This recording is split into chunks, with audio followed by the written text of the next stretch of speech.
This is why we do pre-check. How's that? I don't know why my mic's audio was so... My mic's audio was almost muted. Holy God. Hope that's a little better. When you guys can hear me, we'll get started. Better? Better. Hello. Good to see you. Good to see you. I'm just putting out the links now. Hopefully we can get a decent crowd in tonight. I really want to hype this game. I was just saying, this is something I covered back in 2014, 2015. It was one of the better demos of that year. Fantastic. And if the demo's anything to go by, the game is going to be fantastic. I'm looking forward to it. Lower background music a little bit more. Okay, hold on.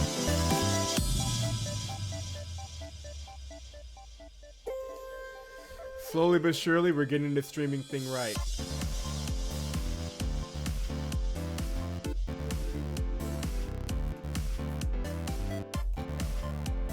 I appreciate you for that, Michelle. Michelle also keeps me in check. She's the first to kind of come to me whenever I cross the line. Her and another young lady who's stepped aside from the VN scene for a little bit. Okay, if I lower it all the way though.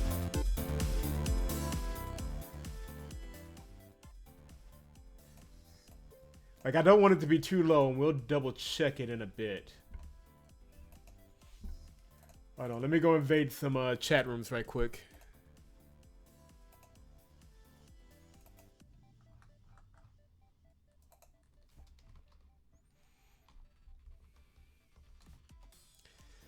You know what? I'm not going to do it this time. We're just going to kind of hang out and... Hold on. Charlie has problems with his streams. Yeah. We are going to... Yeah, my biggest problem right now isn't the stuttering, at least for the moment. My biggest problem for the moment is making sure the audio is right, because every time I come back to the audio, the mixers goes completely crazy. And I know some streamers have their own mixer. I never... We have Try Morning in the house. The professional live streamer of Nepotism Club. He's the one we all kind of go on. But yeah, I think I might actually, if the stream gets big enough, actually get an actual streaming, like a audio board. That's really your name? Okay, I'm gonna pimp it to the mask.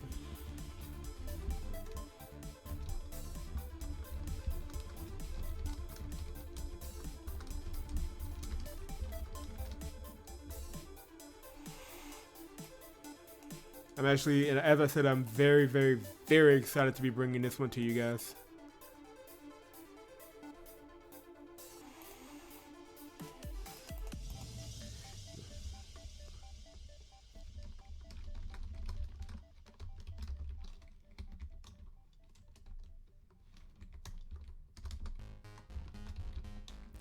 All right, somebody give me an audio check. How do I sound?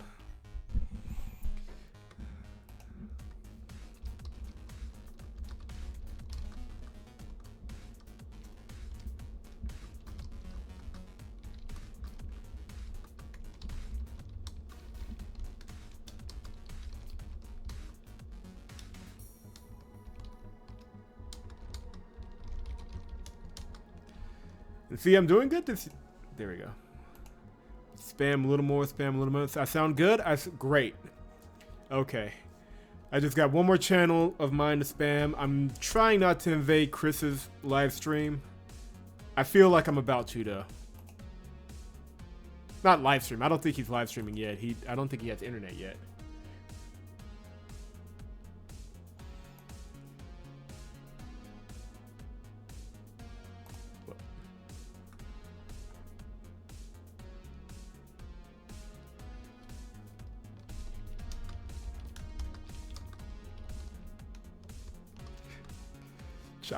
When are you going to have fancy? I like the low-tech look, Patrick. I like, you know, just a cute anime girl, and some random crap on an obviously cheap whiteboard. Please invade Chris's live stream.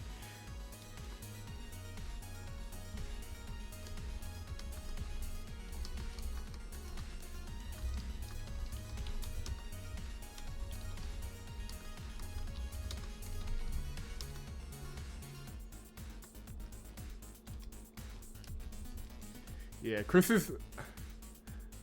Yeah, nobody's in...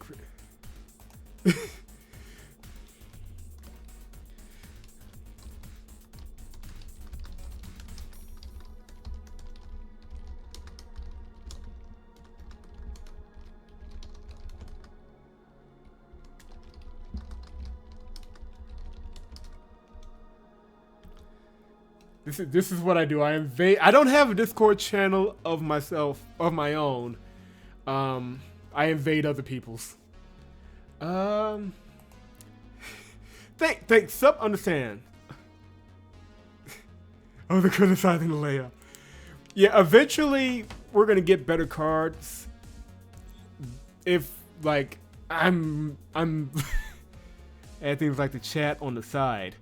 I don't know how to do that. How do I do that? See, this is why one day me and Try are just gonna have like live streamer school, and he's gonna teach me everything I need to do to have a legitimate chat. I mean, I need to know how to do chat. I need to know how to do donations. I need to know how to do giveaways, cause that's what I wanted to do. It's easy for you, Try, because you know. But, yeah, and I'll be announcing this at the end, but I'm trying to work with Scale Mail, who made this game, to do a giveaway of Walkerman. So, if I can succeed in that I'll let you know. And Chris is going to wake up and realize that I've taken over his channel. Now this goes...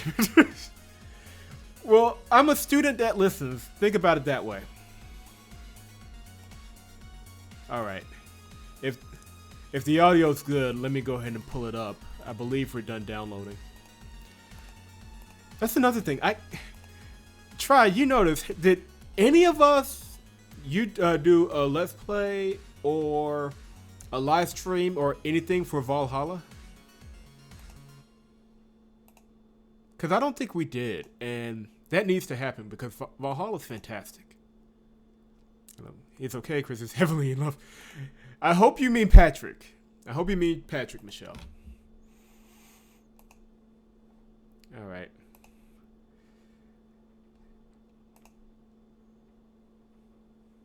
No?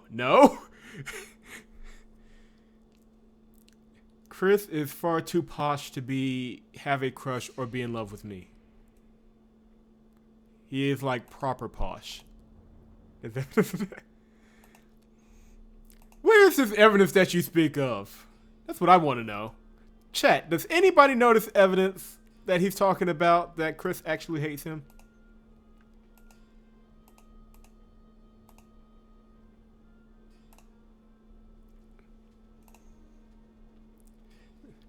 The sexy back knees. Other than his entire channel. Other than that, Posh is Chris Posh.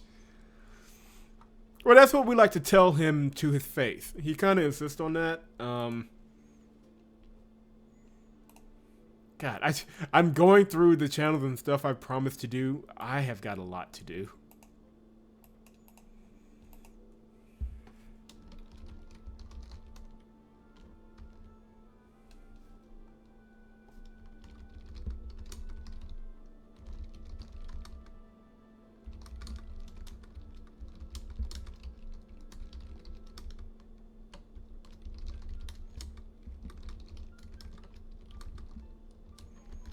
Okay, I think I pimped this thing up. If all goes well tonight, I call him Posh because he's a baby. More or less. Go to his channel and read it. I will go after the stream, I promise, and read everything that I've apparently missed about you, Try. Although I think I think you don't give yourself enough credit. All right, we actually do kind of need to start this thing. I appreciate you guys coming out late to this stream. I'll try not to keep you too long, but when I found out this one was releasing today, I was like, yeah, it needs to happen today. We need to make this a thing. So let me get here in the channel and transition. Boom. So, what? Okay. Hold on.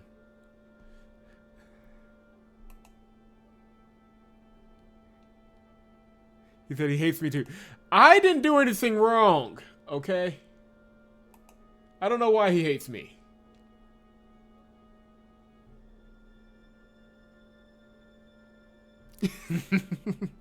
But anyway, to the game, because eventually he's going to see this video.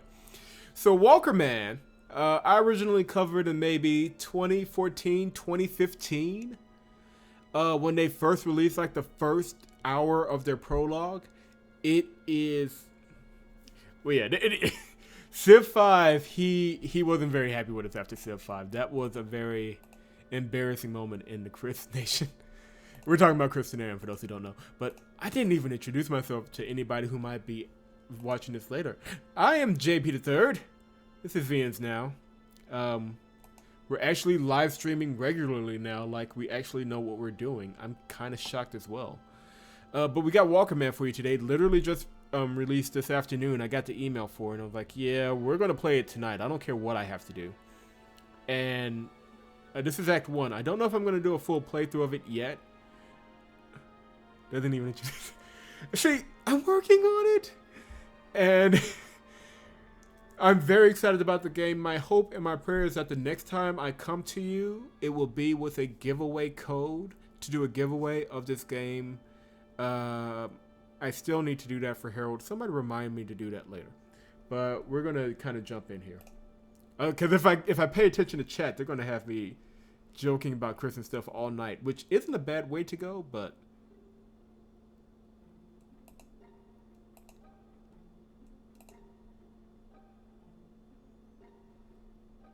The broad light of mid-afternoon drapes over the north, casting its rock-bound slopes in a brassy glow.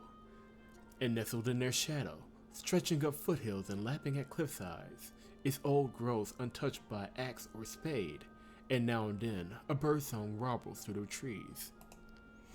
Oh, and I've had this issue before with live streaming on YouTube. So if this thing doesn't stream correctly, somebody lets me know and we'll because yeah, I'm actually in the middle of the game. It should be in the middle of the game, and I'm looking at the preview screen and it's like, it's not in the middle of the game. Yeah. See, okay. Hold on, everybody.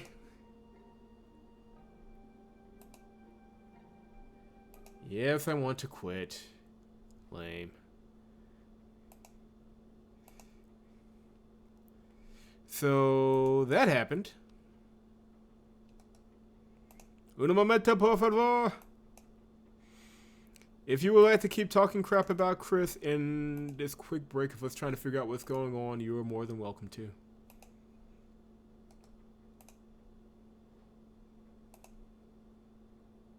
Bet it's gonna.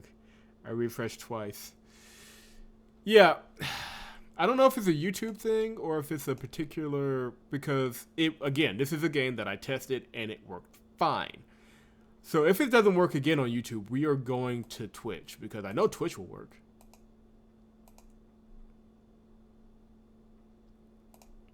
Launch it again. But every now and then it just freezes, and it may just be a YouTube codec thing. And I'm streaming this tonight. I don't care. I posted.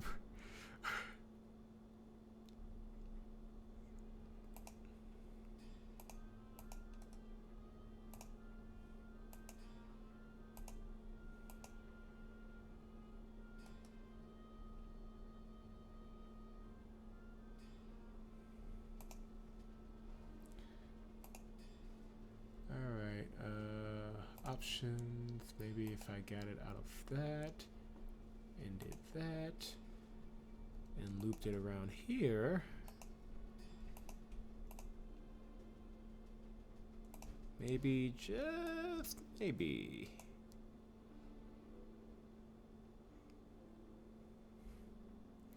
This is the trials and tribulations of being a visual novel YouTuber. I have never known the pain until now. Just like last stream, right? Yes, some type of games don't like game capture mode. If it does it again, which is probably what would happen because Old Man's Journey was its own engine, and that may have been messing it up. So we may try window capture mode, and I'll have that in backup just in case, because I want this game to work. Because I want you guys to see it and experience it with me. Because this game is awesome. Well, the demo was awesome. The game may or may not be awesome. I want it to be awesome. So,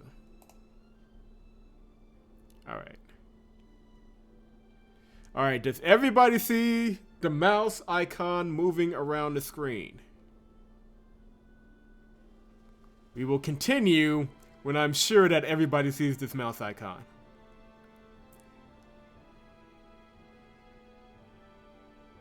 Because I see it, and I need to make sure you guys see it. Anything's better than silence? Yes! Okay. And yes, silent voices is trash, and I am not looking forward to trashing that game, though. I found out that the creators of the game are Romanian.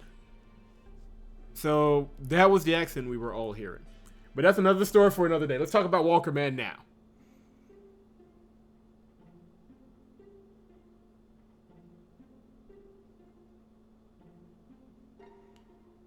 Alright. Now. Fingers crossed, everybody. Does everybody see the forest that I'm seeing? It's a shame we have to do this for video games. We never have this problem with Injustice. Alright. In that case, I think we're good to start. The broad light of mid-afternoon drapes over the north, casting its rock-bound slopes in a brassy glow. And nestled in their shadow, the Weld yawns, stretching up foothills and lapping at cliffsides, its old growth untouched by axe or spade, and now and then, a birdsong warbles from the trees. Yeah, I think what it was is that I had it in full screen mode, and it can, maybe with game capture, it can only really work in windowed mode for Rinpai. I don't know. The point is that it's working, and I'm not going to doubt it. At the mouth of the bluffs, the trees squeeze between a pair of cliffs and spill out again. A small clearing stands here with a stream bending round its borders, and this joins the draws, fingers, and cliff-sides in virgin ornament. A twig snaps underfoot, and a pair of swifts take off from their perch, startled by the noise. They shoot across the clearing, their cries heralding the arrival of a boy.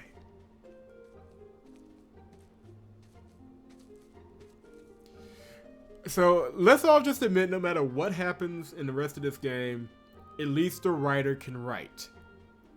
That is a positive we will take, especially after the last stream of not having any written story at all, and then having a really cliched story. The one winding his way between the trunks. He is thin but well-muscled, a farm boy's build, and breaking the brush has made his skin slick and breath-heavy. Although I think the writer has a crush on the main character. Shut up, Sup. At the edge of the tree land, he rakes a forearm across his brow, plastering a few loose strands of hair against his face and sighs. So is it just me, or does the main character of this game look just like Try's avatar? Those farm. It is uncanny. Welp. Look like I've gone and gotten my dumbass lost, I muttered. A light breeze passes through the clearing, lifting a tussle of sweat-matted hair from my forehead. The feeling is refreshing, but it only lasts a moment. Even the temperate climate of a northern summer feels furnace-like beneath this leather hauberk. Hauberk? Did I pronounce that right on the first try? Nice. I pull down on the chest piece chest piece's collar, releasing a fume of the swampy heat trapped inside. Ew. And after blowing a few breaths down my shirt and across my naked chest, I set off for the far side of this unfamiliar glade.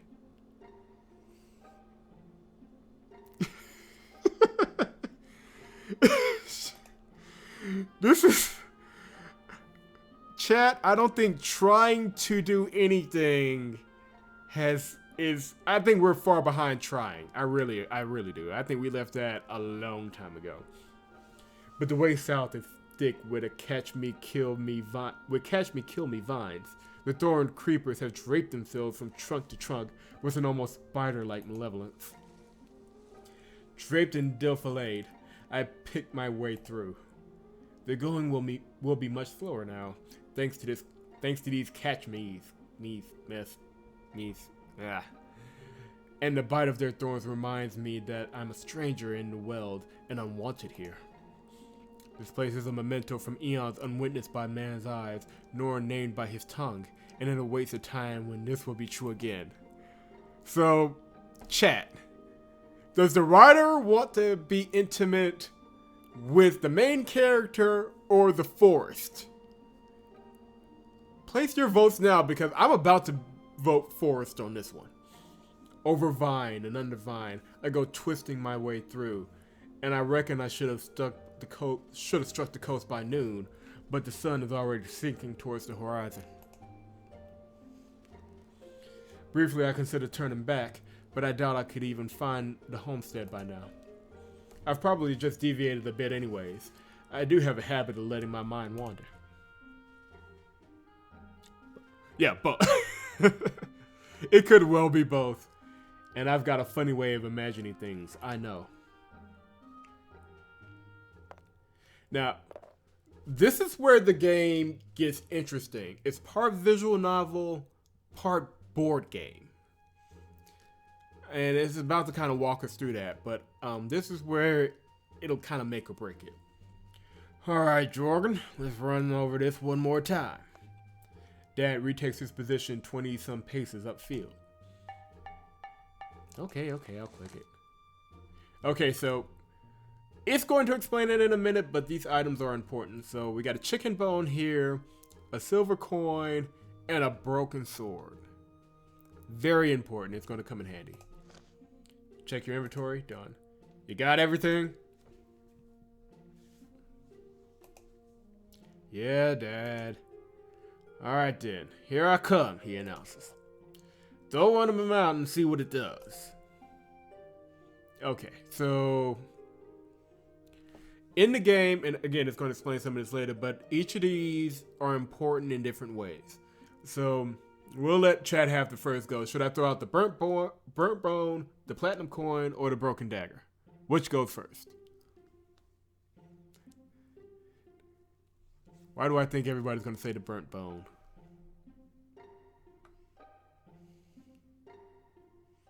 And personally, I can't wait to see how this stuff is implemented in the game, though, because I don't want to spoil it. Rock. Scissors technically counts as a dagger. I think we're going bone because I always listen to Michelle when she speaks, or at least that's what I tell her when she's not looking. I retrieved the wing from my pouch and lob it onto the grass. You're too late. You're too late, sub. I've already thrown out the bone. You got to be quicker on the draw. Dad circles around it and begins walking backwards. So, he asks over his shoulder, what do you think my rule is about the bone is? What do you think my rule about the bone is? He has to keep facing it. It's helpful. That little green check mark is very helpful, I must say. You gotta keep facing it? You got it.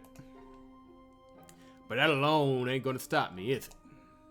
You can't just trick a run rule and expect to trap him, you know? It's like how Smith grabs his metal with tongs and pins it between a hammer and an anvil. It takes a few tools, right? I am doing the world's worst Frank Underwood impression right now. So go ahead and try another one. Okay, Now we will heed sup in chat and throw the money.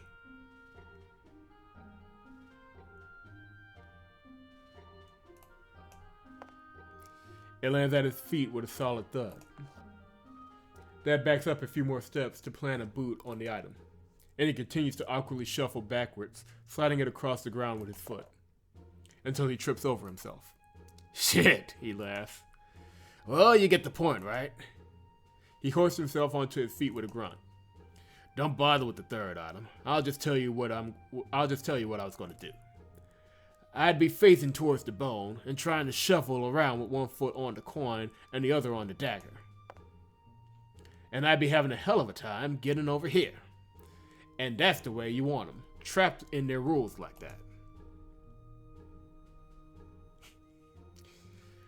Don't take a swing at one until then.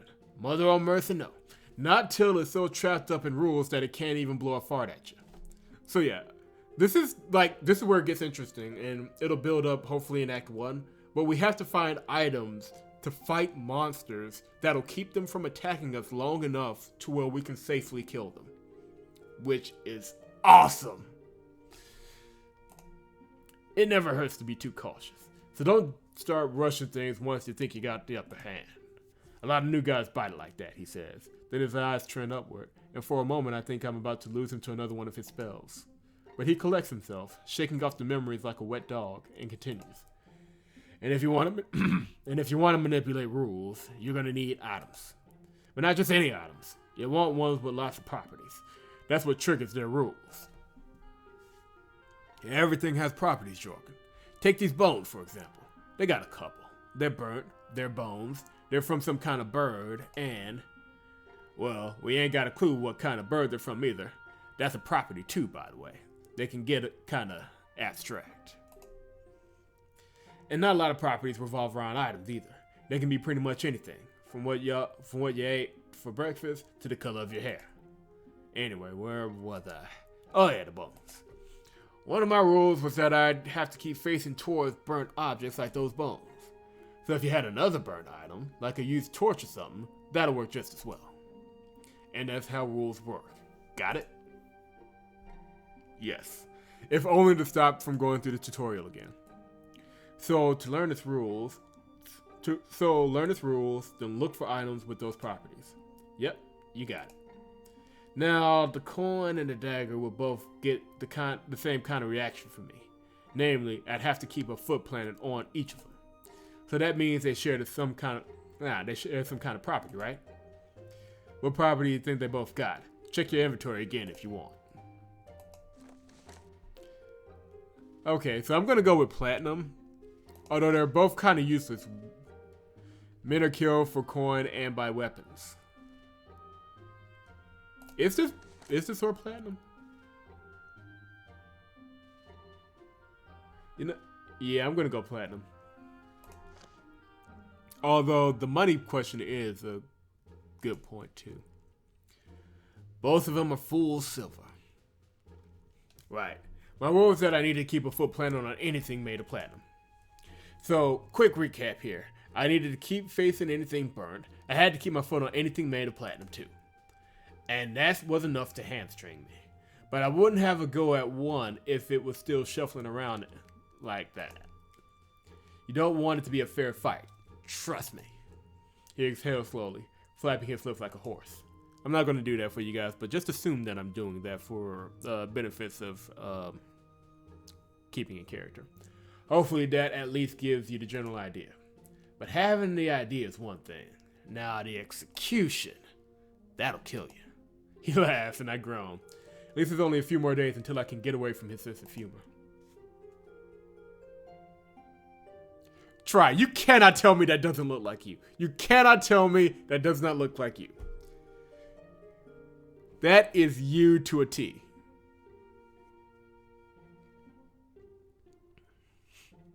It was just a game to me then, I reckon. And the pouches were a mere costume. The pouches. My dad gave them to me when I announced my intentions, joining the ranks of those men who walk the streets after dusk. Walkerman. Sometimes called pouches, they aren't the stuff of legends, or even the stuff of polite conversation.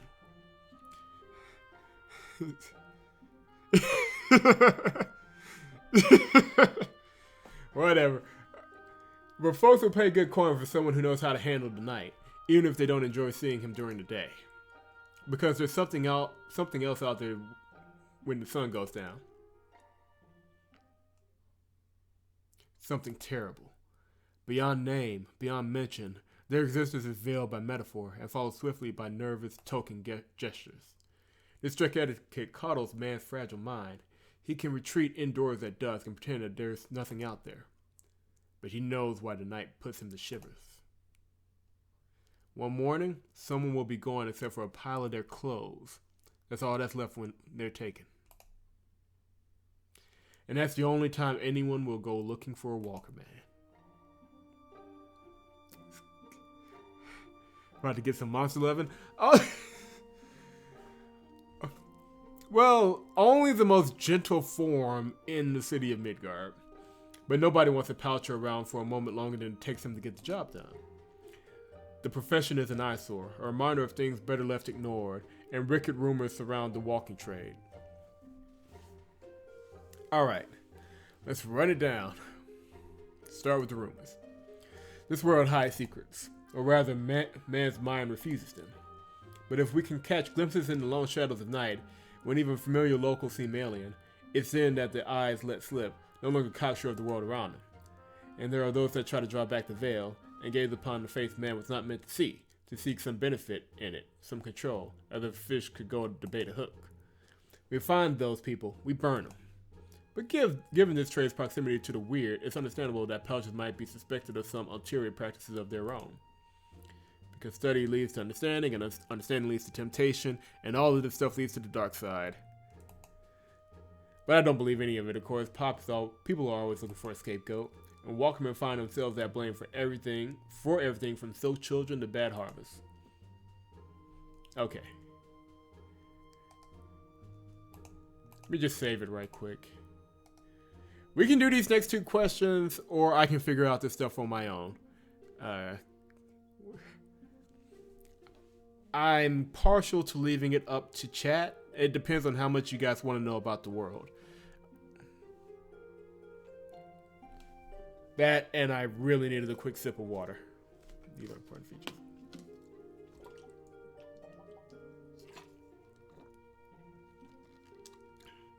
We have one vote for keep reading.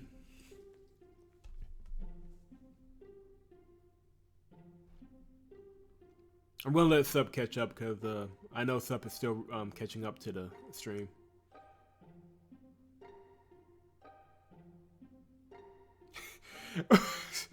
Okay, after all that Sub said about the writer having a crush on the main character, what is this I'm seeing in the chat window? What is this?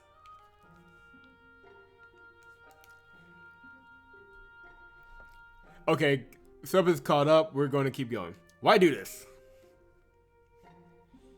Honestly, I can't say. It's not like I wanted to follow in my dad's footsteps or anything like that. But over the years, I found myself entertaining the notion of becoming a Walkerman.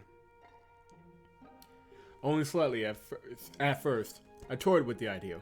Then it began to nag, as if I were being pulled along, and I could scarcely go a day without feeling another, stronger tug.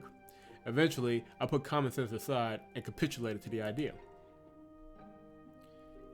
Let's talk a little bit about Dad. When I made my intentions clear, I was surprised by his perception, advice, tales, tips, and warnings. It seems we'd spoken more in the past 2 weeks than my entire 19 years, even if it was mostly professional advice. I love this so much. Like, this is the kind of character building that I wish they didn't, spell out and just let the characters do, but still, I'm glad it's there. No amount of training can truly prepare someone for walking the night, but he tried his best. It's more of a start than most pouches get anyway, and I've inherited his tools as well. The load-bearing belt, pouches, and what remains of their bizarre contents. The old arming sword is mine as well. He didn't want to look at the weapon anymore. And finally, the pouches. Walkermen don't lug their pouches around as a fashion statement. Every extra item increases the chances of having something on hand that might trigger a rule. And they serve as a warning too, required by law, the dangling satchels and pouches that click and rattle and everyone know who's around. Alright, I believe... Why is... Let me try clicking the walking trait one more time. Edward's in the house. Hello, Edward. In short, Walkermen are supernatural rat catchers, an unsightly necessity. Because not just anyone can fight them, even an experienced poucher wouldn't stand a chance in a toe-to-toe confrontation. Walkermen are only capable because they specialize in those things' one weakness, their rules. The rules! They always follow rules, bizarre restrictions to their otherwise feral behavior, and no two of these things seem to obey the same rules either. There are only a few similarities between them. They only come at night, and they can't enter buildings. Sealed buildings. All it takes is an ajar door or an open window, and they're free to enter. The scene about as wild and without end. Its halls of vestal green are broken only by patches of sky and the thin brown colonnade tinseled in their catch-me-kill-me vines. We'll try, as you know, only the freaks come out at night.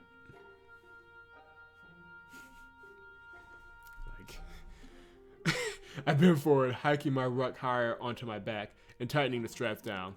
Fresh rivers run down my brow and into my eyes, stinging, and I blink them away. Temptation proves too strong for me. I drop down and lean against the truck, my head resting on the rough canvases of my pack.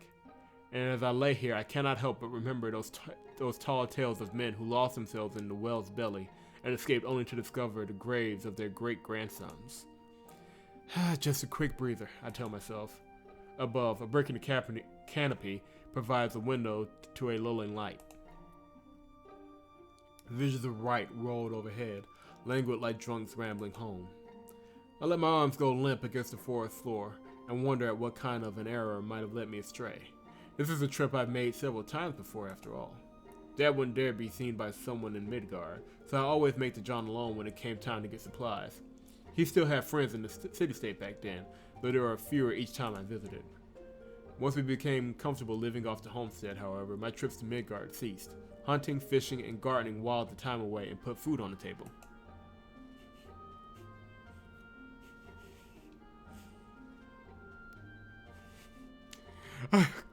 You guys are terrible, terrible people. It all melded together. 8 years and I feel like I can't remember a single day of it. The old men seemed content, but I think we both knew that I couldn't stay out there forever. When I told him I wanted to walk the nights, only did the spell seem to break. Regardless, our last conversation wasn't as melodramatic as one might expect. Well, Jorgen, today is today. Chat, I try and provide you with fresh content every single stream. It is my guarantee. He tilted his chair back and he seemed lost in nostalgia for a moment, probably reminiscing about his days as a Walkerman. I'd always felt that he wasn't fond of his walking days. He never liked to talk about them, and Crone knows he didn't appreciate it when one of them paid a visit to his cottage either. And I might hazard that they've been the source of the nervous tics that he's been accumulating over the years. There was a dull thud as Dad came rocking forward in his chair, ready to loose another volley of caveats. You know, the armor sword might be old, but it ain't no liability. We wrap into our hilt every now and then. My old man droned on, and I slipped in and out of attentiveness. Sometimes his enthusiasm seemed almost like relief, though I can't imagine the reason he'd want to see me go. The hard-work and the load-bearing belt, too. You gotta remember to take care of your... But I couldn't shake this notion that there was something off about his reaction. Why did he never ask me about my reasons for wanting to walk the nights? I had excuse loading up like a spring trap, just waiting for him to inquire, but he never did. He summoned my attention then, with a snap of his fingers. Oh, do me a favor though, he had asked, and his request rang with the tone of fatherly concern. Yeah, Dad?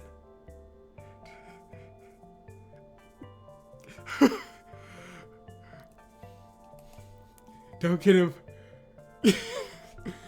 This conversation I'm having with my dad is not helping the chat. You cannot see the chat, but it's not helping chat. Um, don't get involved with those boys that Gregor's with.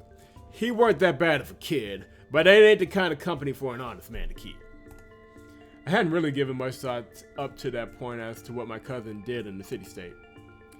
Be polite, seeing as you're going to stay with him and all, but don't go shaking hands with the Harbor boys. The name rang a bell, some dockside gang that Gregor got involved with a few years back. And that's another thing, he continued. Don't go getting involved with any kind of politics, none whatsoever. That ain't your place, you understand? There's some people out there, he warned, gesturing with his left hand. Oh man.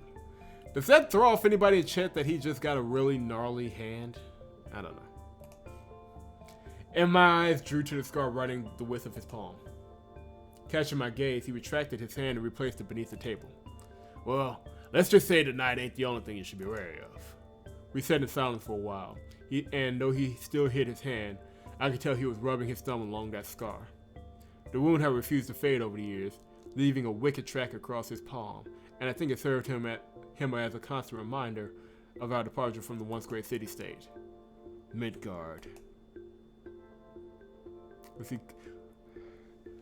Well, chat, I think I can help you with that. As we can see on here, we got some kind of pie, an apple, we got some eggs here and some bacon. That looks like bread, I think. And I'm assuming this is some kind of mead, because this is Midgard and it's mead. So, clearly he is cooking breakfast. Clearly. For generations, the world had quaked in the shadow of its raiding season. Every winter, the city-state was a hive of activity, with raiding crafts smothering the harbor and vulture merchants jockeying for the looted goods. That all ended 11 years ago. Europa has always been a favorite target for the raids. The barbarians and their loose, divided petty kingdoms made for easy marks. But the swell of that southern religion, Got, had recently united the continent in confederation, and under the guidance of their Esselar? God, I'm gonna murder myself doing this.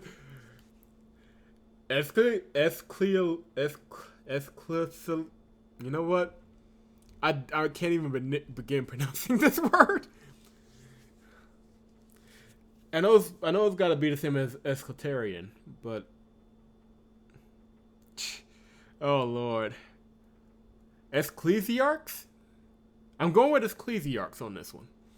Okay, so under the guidance of their Ecclesiarchs, the Gotland Confederacy had prepared a gambit for the raiders. One petty kingdom acted as the lure, refusing to pay their annual tribute and returning Midgard's envoy with his hat nailed to his head. Yeah. The act smelled of bait, but indignation proved a stronger motivator. And so the whole of the winter raid set out for Gotland's shores, 2 days sailing from the city-state to that petulant kingdom. On the second day, the wind spoiled, so the raiders sloughed their oaths and began to drag themselves across the brine. They sat anonymous in their creaking seats, their face hidden beneath nasal helmets, and their hauberks were wetted with spray, so that pulling in unison they appeared like many an oiled automaton for some toy navy cranking its way across the sea. I'm actually managing all right. Once they rode, up and down the Arthur roads, a caravan of widowed Gogas. I guess that is it. Gogas adrift upon that formless and alien plain, set a heavy inlets around them. A heaving. I can't English. There was not a woman among them, and they had left the all-pleasantries on Midgard's harbor to save for weight. They sang and swore, and chastised the young men who struggled at their station.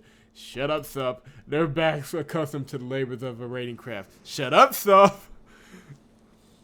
When their sky sank into darkness, the raiders looked upon the light split across heaven's floor and knew that they stayed their course by the ancient guidesmen overhead, those twinkling instruments of legend who pointed out the way. So they rode without pause through the night, and by noon on the next day the black form of Europa's silhouette had spread across the horizon like a gathering storm. But the raiders found a fleet of Gotlander galleys awaiting their arrival, with war machines perched on their decks, bombards, ballistae, flame spitters, and contraptions the likes of which they had not seen before. And as the wind picked up and drew the galleys closer, their weaponry began to glitter in the sun. The Gotlanders had decorated their instruments like festival floats, piling them with flowers, wicker effigies, and precious metals engraving with scripture, a parade to the ingenuity of man's cruel nature. The first volley tore through man and craft alike, as if they were wet cloth, and pieces sank quickly beneath the waves. Some of the waders stood up and drew arms, others sat dumb in their boats, still gripping their oars as the grape shot came thundering down again. The raiders were adept at coastal incursions, but their crafts weren't built for naval battle. The command to reverse row was heard, desperate through the rip of fire, and the vessels turned almost lazily with their chaotic rowing, knocking into each other with oars flailing like the wings of some crushed insect. Again, the shouting of the coxswains, "Reverse row! Row, damn you!" And again the mad hailstorm, its missiles selected by the Gotlanders with childlike curiosity, boats, saw blades, jars of lit pitch, and the carcass of a cow. Wait, what? They threw a cow at them? Okay, I mean, whatever works. Gotland waxing and Midgard waning, like so many lapping waves of empire. Of the 200-some craft that set out for Europa, 43 returned, and the bad years pulled into port with the survivors.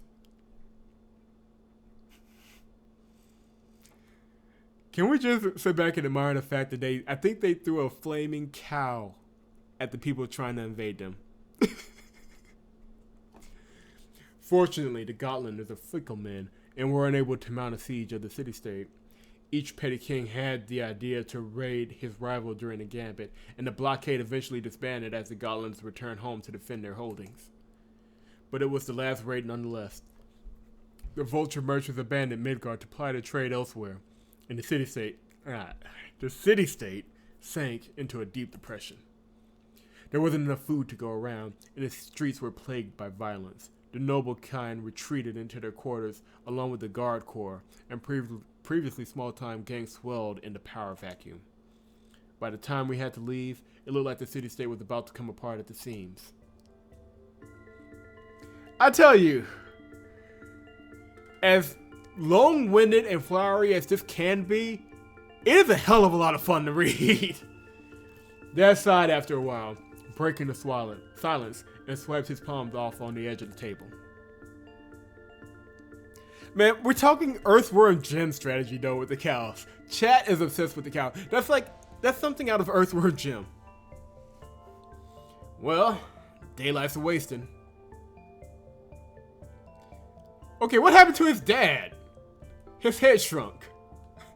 The morning air, still leaden and cool, had begun to brisken with the glowing breeze, and the rising sun had given route to the clouds, which fled across the heavens, their retreat painted in fantastic hues, splotches of blood, and bands of lilac and gold. I found Dad in the field then, spade in hand. We said our goodbyes, albeit from a distance. He clung to his labor. "You remember how to get there, right?" he had asked, half yelling over the sprouts. I'm not going to yell into the microphone. "Of course I do," I replied, and was off. At the edge of the weld, I turned and waved one last time. That is a good picture. That is a very good graphic right there. I like it. And after a few tries, I finally managed to catch the old man's attention. Then I stepped into the shade. I opened my eyes. We are out at night. Why? Why are we out at night? I know better than this. It's dark out, I realized, jolting upright. Yes! My sweat dampened clothing, now cool from the night air, sent a shiver down my spine. Silently, I cussed myself for allowing this to happen. How could I have been so stupid? That's what we're all asking right now. I should try to find that clearing again, I suppose. Start a small fire and wait the night out. In the morning, I can work out figuring where I am. Lightly stepping forward with one hand probing the darkness, I make my way through the trees. But it is impossibly black in here. I can barely see the tip of my outstretched hand, let alone the errant branches that stick me in the face. And this damn shirt keeps giving me the chills.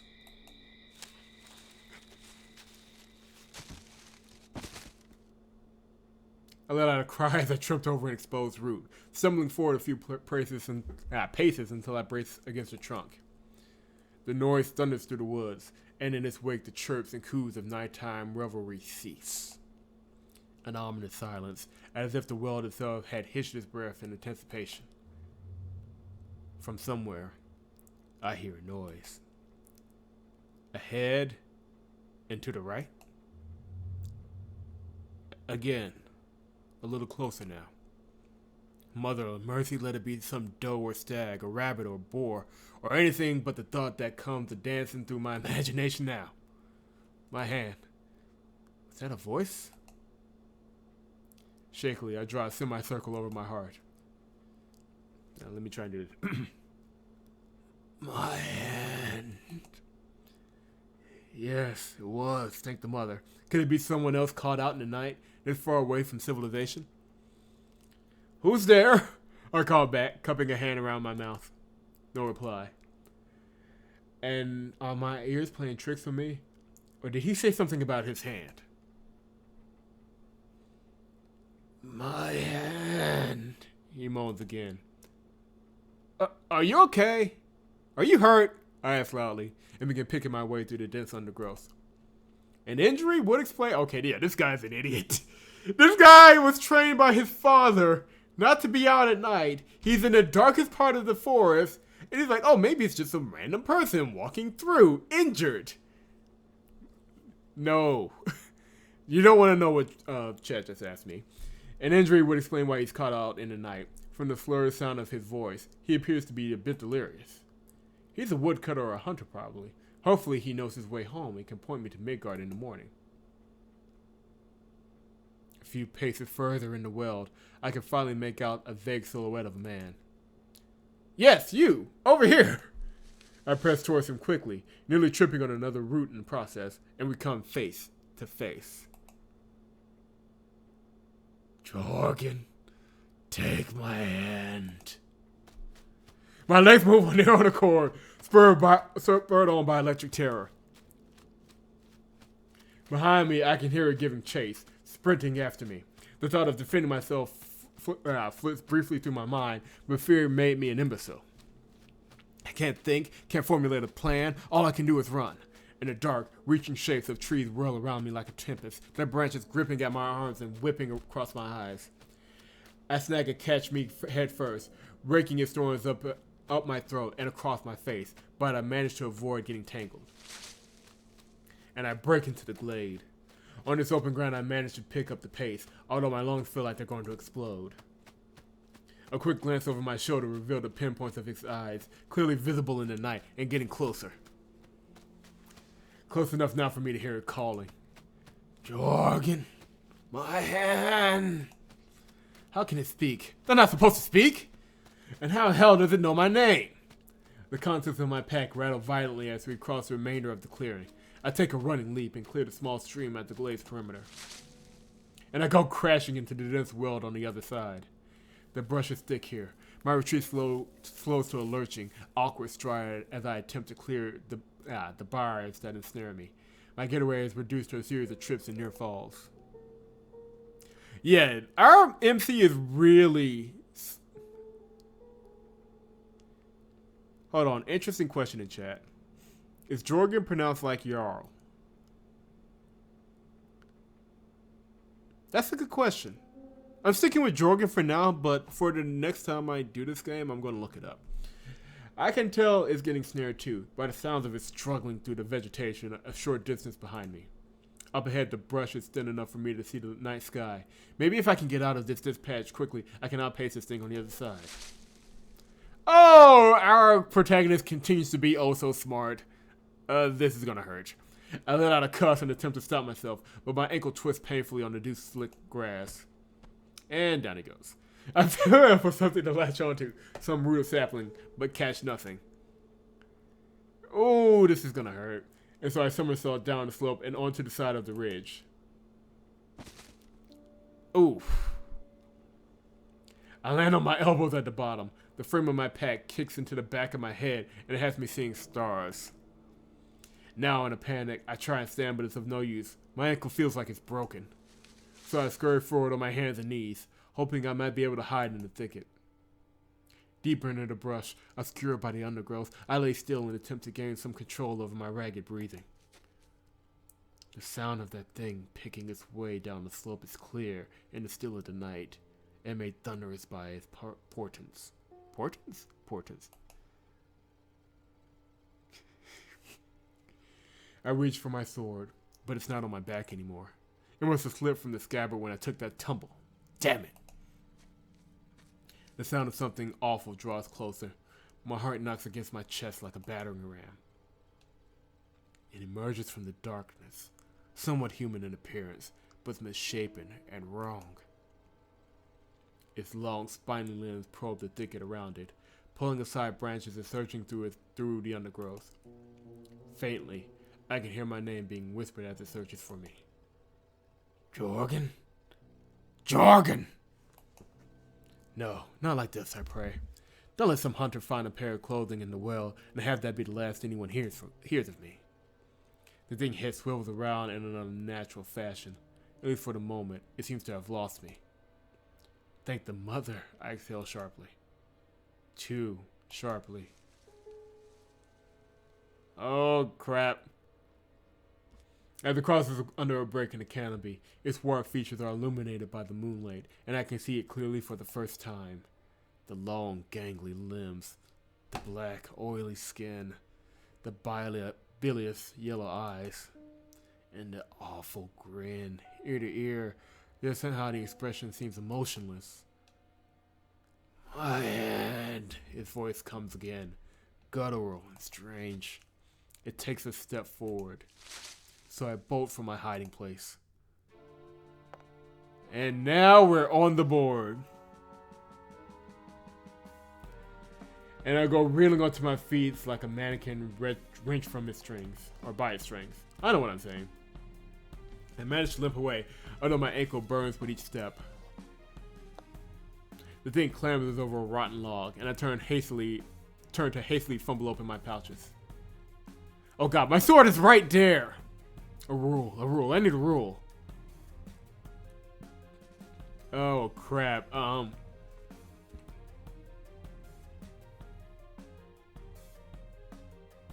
Okay.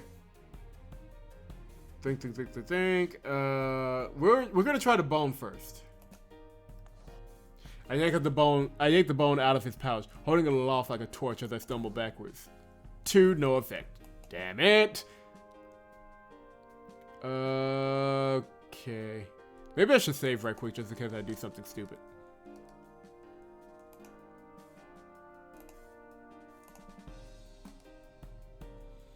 Okay. Now,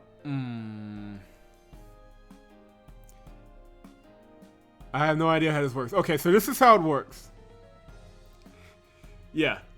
He's forgetting because he's panicking, but we need to try. There's no way to know this because we don't know what this creature is, so we don't know its rules, so we don't know what item it will take to stop it from eating us. So, we're going to try and retreat. How about that? I managed to weave around the thing and break right. And so I go hurling aimlessly into the draw. Because if I'm right, that's my sword right there. I just need to get to it. And creating around a stand of conifers. In a pointless circle. I let out a wheeze. This is it. I can't. Mother of mercy. Throw something at it. I dig desperately in the dirt for something to throw. And I find myself grabbing a pine cone. It sails through the air and bounces off the thing's head. And it lands in the dirt. I'm made aware of how pathetic my last moments will be. Am I dead? Crap. But there's no teeth on my skin, nor any fingers wrapped around my throat. It simply stands there, stares, and holds out its hand. Jorgen, take my hand. It gurgles. I hesitate. You can't hurt me, can you? My hand. Just as I thought. Something has it bound. Some rule. Though I can't imagine what. The thing certainly doesn't seem capable of taking me, at least for the moment. though it's unusual that one would be made so docile by just one rule. And though any further actions might trigger the thing, I can't resist the temptation to experiment. Okay, dude, no! You just got finished panicking, your ankle is broken, why aren't we running? Where's my running option?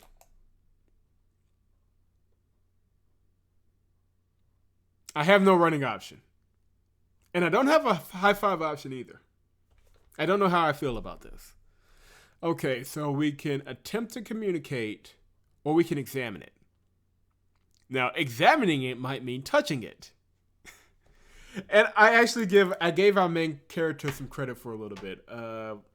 Credit revoked.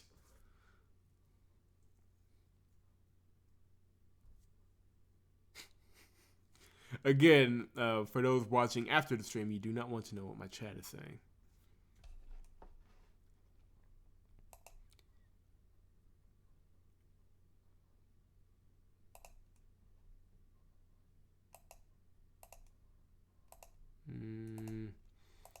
I think, I'm trying to remember what I did in the demo.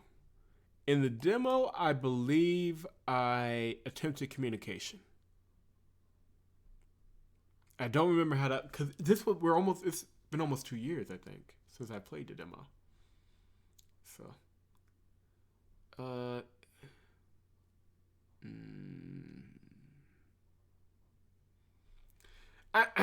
don't remember because I'm pretty sure one of us ended up with us dead before we even got to the title sequence, and one of us ended up with us barely alive, but making it to the title sequence.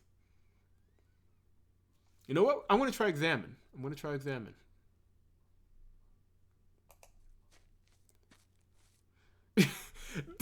I thought he was going to do this from afar and not get close to the thing. Stepping gingerly on my bad ankle, I maneuvered to take a closer look. Jorgen, man. But the suddenness of his speaking catches me off guard, and I flinch backwards again. Well, somehow it's not really speaking. Its mouth doesn't move when it talks, and neither do its teeth part. Okay, too close. Am I? Okay, I'm still alive, so I must have done something right. On closer inspection, I find that its grin isn't segmented into actual teeth at all. What is he talking about? Clearly those are teeth. Rather, it's a single block of bony material with deep grooves, as if the thing were carved or whittled into a man's crude likeness from some wholly wretched material. Okay, we're gonna take his word for it. As I examine this thing, I notice the light of his eyes shift subtly, and I get the feeling that it's inspecting me as well. There's something revolting about it that goes beyond its emaciated appearance. It emanates a gut-churning sense of wrong. My mouth begins to water, and for a moment, it's all I can do not to vomit. I back up a few paces, stumbling as if drunk, and waving my fingers to the bridge of my nose where my face feels numb and cloudy. I need to kill it. Okay. Find something to kill it with, or should we try and attempt communication now? Is it safe? That is the question. Is it safe?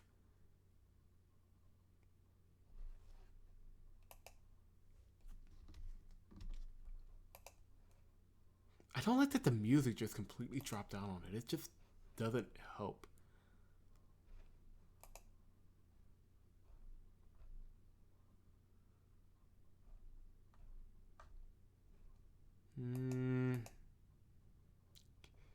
He just wants to kill.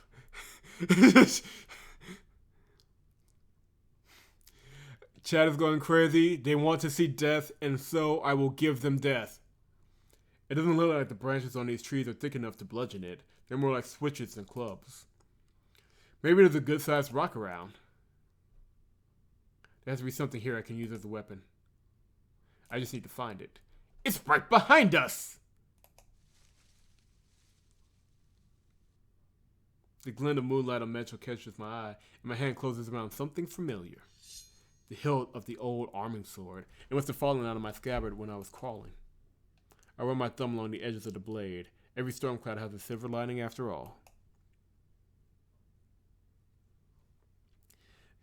Nice and easy now. It might try and defend itself. I choke on the grip and wedge my other hand onto the hilt beneath it. Jorgen, it coughs, and perhaps it's just my imagination, but it sounds almost plaintive. Undaunted, I advance, pulling the sword back like I'm chopping wood. One good, strong blow. If I can't outright kill it in the first strike, I should at least be able to cripple it. A bead of sweat drips from my temple and hangs on the contour of my jaw. My muscles are tight to the point of trembling. I swing. My strike catches it in the side of the neck, sinking deep into its throat with a wet, heavy thud. Oh my... Okay, yeah, that's kind of creepy.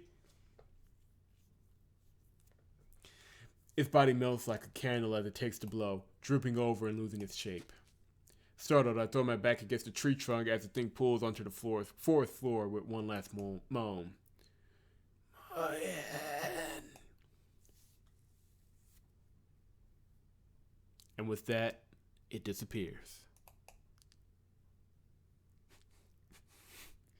My breath spills out of me.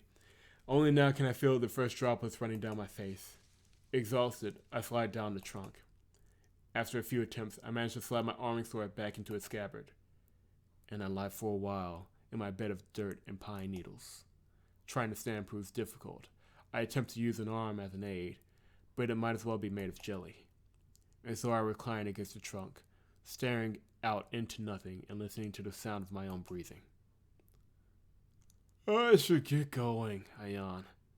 Gotta figure out where I am. I really should. And in the den of my dreams, I feel something seep and stir. Softer than sin, darker than color. That hand hovers before me like an ill prophecy. Oh, yes!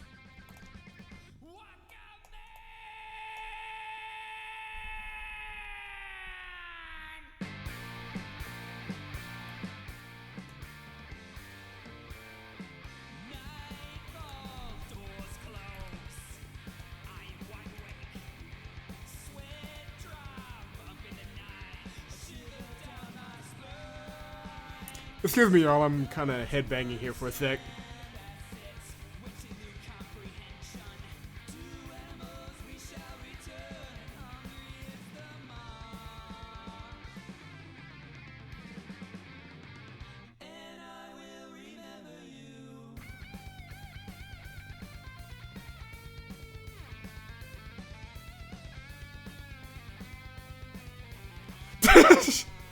Alright, the next episode, Act 1, Welcome to Midgard.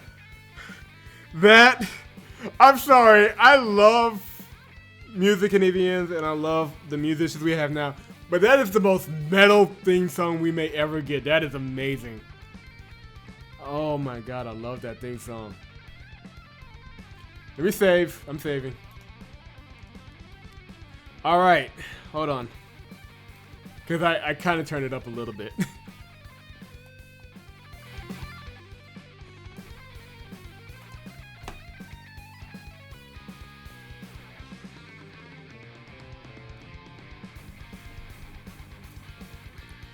Like, this is kind of where in the game I was like, yeah, in the demo I was like, yeah, this game's got something going for it. They were smart enough to just add hard rock into their game.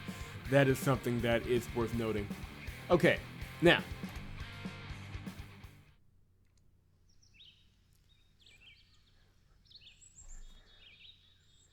I'm going to say this song every time I go for a walk. They need to release the soundtrack for this game. I don't know if they will, though. But if y'all don't mind, I'm going to hold just a little longer. I want to make it a little bit into Act 1, and we'll probably break for there into the before the night. We'll probably break there for the night. When I open my eyes again, it's already midday. The wind stirs, shaking shadows of the canopy across my face and revealing glimpses of sun from behind its swaying boughs. And like the shade that plays upon my eyes, the memory of last night is hazy, vacillating. Here and there, recognizable fragments emerge, the dark and rolling shapes of trees, the panicked rhythm of my feet hitting the earth, and the pinpoints of those eyes, bright as lightning, and through the darkening world. and come a beckoning from those furbrowed visions, I can still hear that terrible and choking request. Ain't use in thinking about it, I sigh. So I locked the memory of last night away, deep down. That's one good thing about memories, their poor buoyancy. Sometimes, as if I shove one down hard enough, it won't surface again for years. I don't think that's healthy, Jorgen. I rise to my feet and rake the twigs and needles from my hair. Where in hell am I ask, but the answer is obvious. Still lost, somewhere in the world. By luck alone, I managed to escape an encounter with the weird. But the sun will set again soon enough, so I grab my rug by a single strap and hoist it onto my back. Somebody's here, and as I adjust the pack to sit comfortably over my hauberk, something catches my ear, lilting through the trees, high and dulcet. A song? I cup a hand to my ear.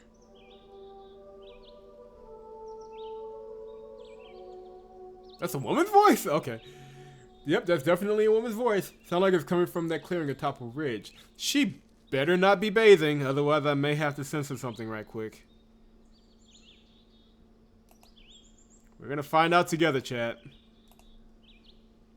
I pick my way through the slope on my hands and knees, careful at first, then slipshod and desperate, spurred on by the intermittent burst of song. Again and closer now.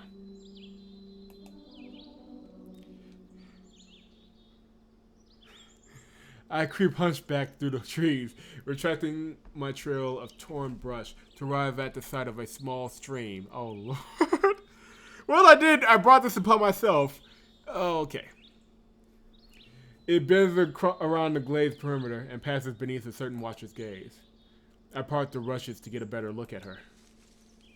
Oh, she's dressed, thank goodness. YouTube was about to have my head.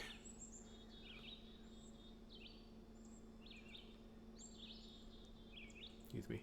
A waif-like figure, thin waist and flat-chested. You would notice that, Jorgen, wouldn't you? It says peeling through a sheaf of kitchen herbs to a wordless, vagabond sort of tune.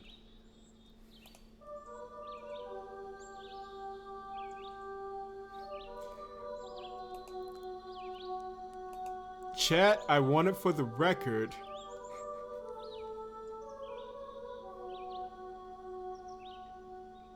I want a couple of things for the record in this one, chat. A, that the presentation is good. Not Old Man Journey's good, but good. B, that Try was the first one in chat that anticipated something that didn't happen. And we're just going to leave it at that. She lets it out again, sudden and strong like a group of wind chimes picking up. And though I can count all the paintings I've seen on a single maimed hand, I still reckon the girl could cut the august figure of some canvas fantasy, perched upon her rock, set aglow by a single sunbeam, haunting the world with song. Well, she doesn't look all that happy to see us. The song dies, mute terror spread across her face. She hikes up her dress and dashes through the clearing, and I skitter over the bank to go splashing after her. This is not smart, Jorgen. Let the girl go. But a thick patch of rush bars my pursuit, so I desperately call out to the girl. I ain't trying to rob you or nothing. She does not seem convinced. She turns, but takes a few more suspicious steps backwards. You're certainly dressed the part, she calls back. What, the sword? No, it ain't like that at all. I wait around the rushes and grab the girl's basket from its resting place. And I emerge into the clearing. I hold the herb basket out to her as if it were wild bait. Come on, I ain't no bandit, I tell her, giving it a little shake.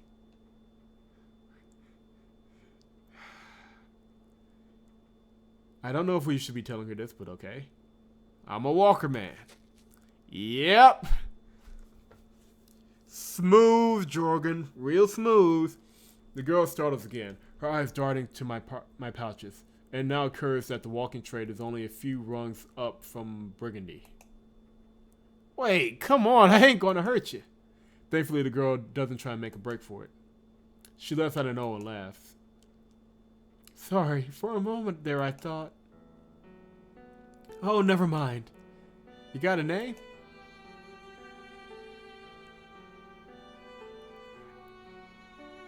Oh my.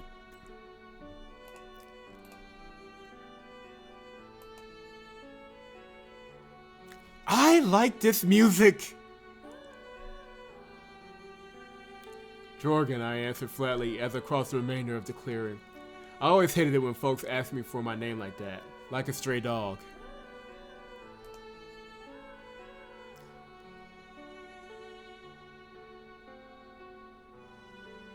Oh, Lord. How do I pronounce this?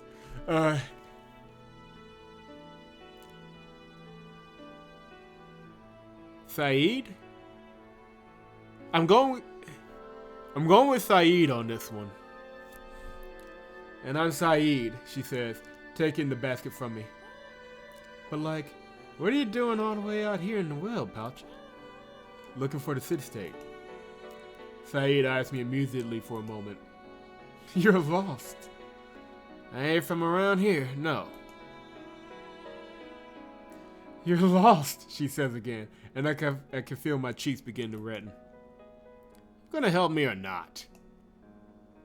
Of course. All you had to do was, like, ask. Thanks. And I can help you carry that, I tell her, pointing a thumb at the herb basket. Back to the city-state, if that's where you're from. Saeed put a finger to her chin and hesitates. Or when you're done doing whatever. I ain't from the city-state.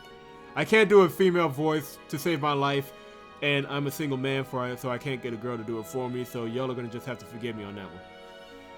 And again, the girl gives pause as if debating something with herself. But I live nearby.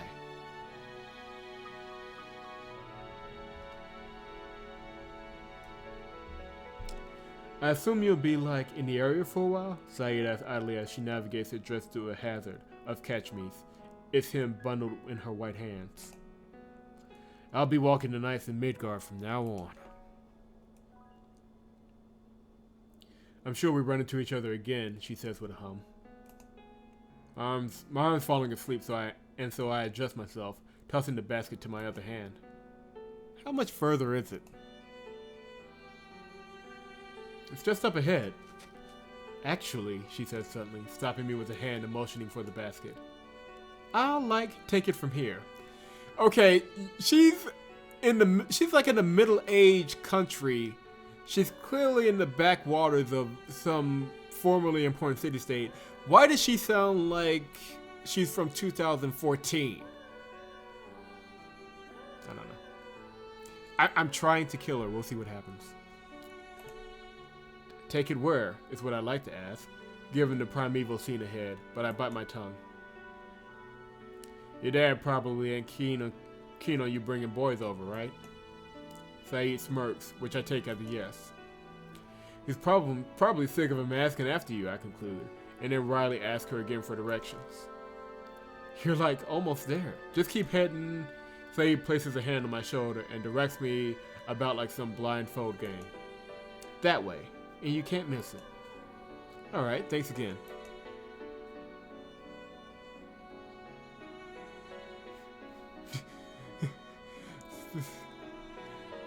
I think we can all agree that saying like in every other sentence went out of style in 2017. Hold on.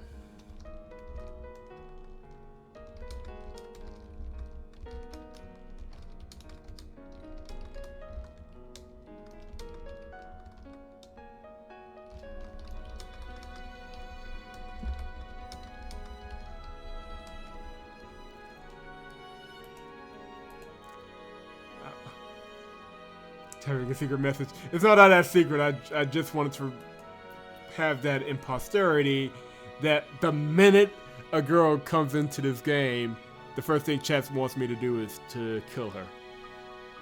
No problem at all. See y'all around, Walkerman. I hear that song start again, and soon after I step off, but her voice fades into the well's chirps and coos as I break brush and try to keep my bearings straight.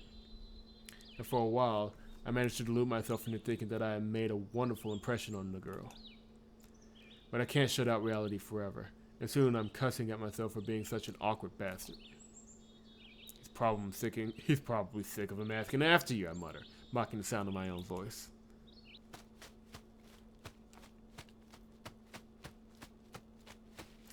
And I found myself thinking about last night again, too, even now, the sound of the chase echoing in my ears.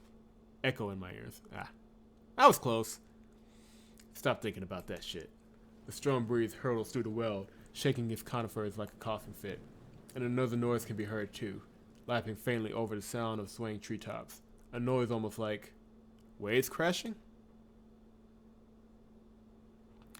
I press quickly through the brush, escaping into a scene of vast and unbroken blue. And there, in the distance, lies a welcome sight. Midgard, baby! Look at that. It's like something out of Zelda. The proud fangs of the Midgard skyline. The city-state lies inland on the shore like some great, basking sea beast. Cook fire smoke come a-billowing from the many tactile ridges of its spine. The innumerable oak-framed structures fill Midgard as if doled by ladle, piling tight and gruel-like against its siege walls. From the secluded noble quarters to the ratty tangle of downbend, its residents must easily number in the tens of thousands. And I can just make out their silhouettes too, distant and ant-like, meandering through the multitude of labyrinth alleyways. Alleyways because they couldn't rightfully be called roads, just gaps between the city-state's smothering architecture. No rhyme or reason to it, a mad spider's web of sudden dead ends and shoulder-width thoroughfares. There's only one true street, C Street, which cleaves Midgard down in center like a butcher's cut, rending it from the Grand Temple to the harbor. And that's where I'll find Gregor, somewhere down there in that wharf. A seaborne breeze sweeps across the cliffside, rattling my pouches and tossing my hair, and for a moment, this whisk away the fatigue of my journey here. And so I linger a while, letting the wind gust through my outstretched fingers as I overlook my true home.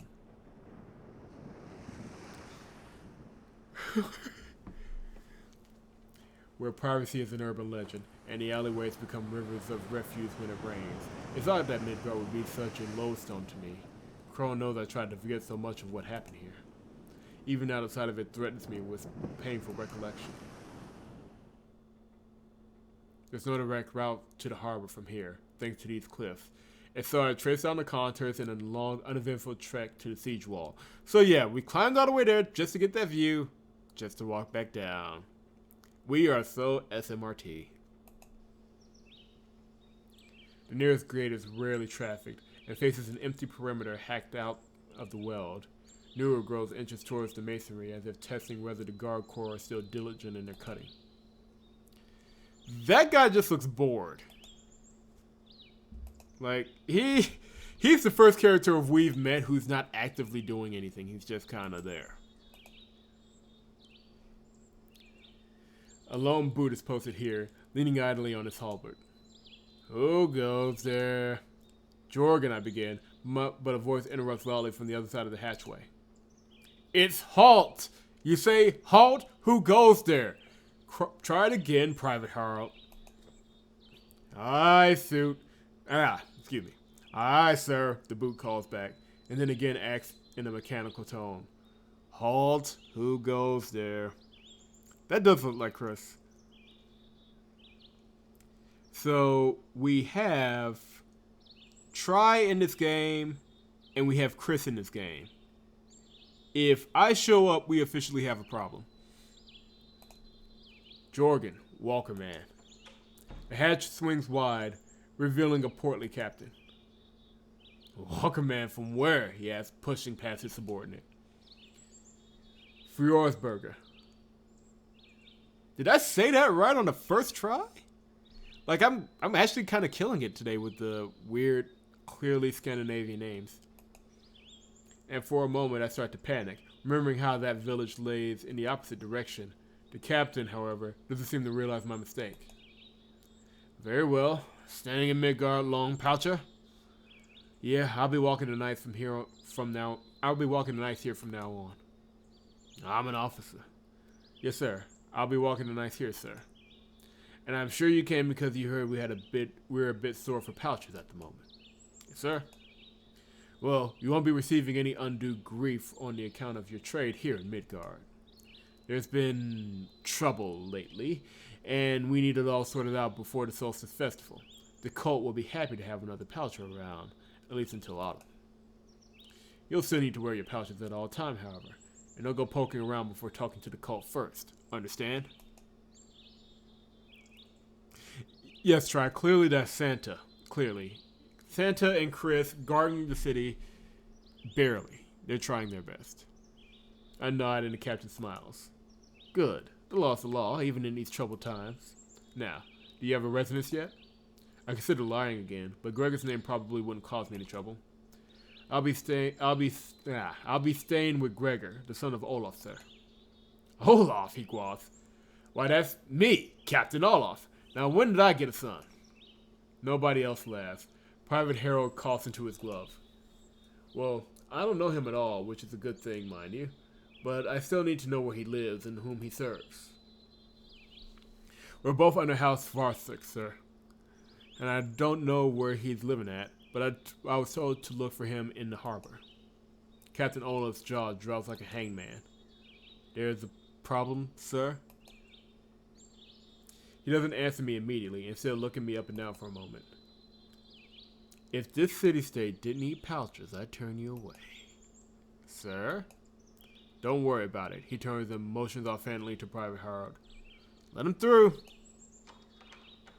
The guardsman wrestles with the latch, and Count Olaf leans on my shoulder as I approach the hatchway. If I were you, I wouldn't make myself at home there. Understand? I nod, but the warning rings odd. Too dire for just a harbor district. It didn't look too bad from the cliffside anyway.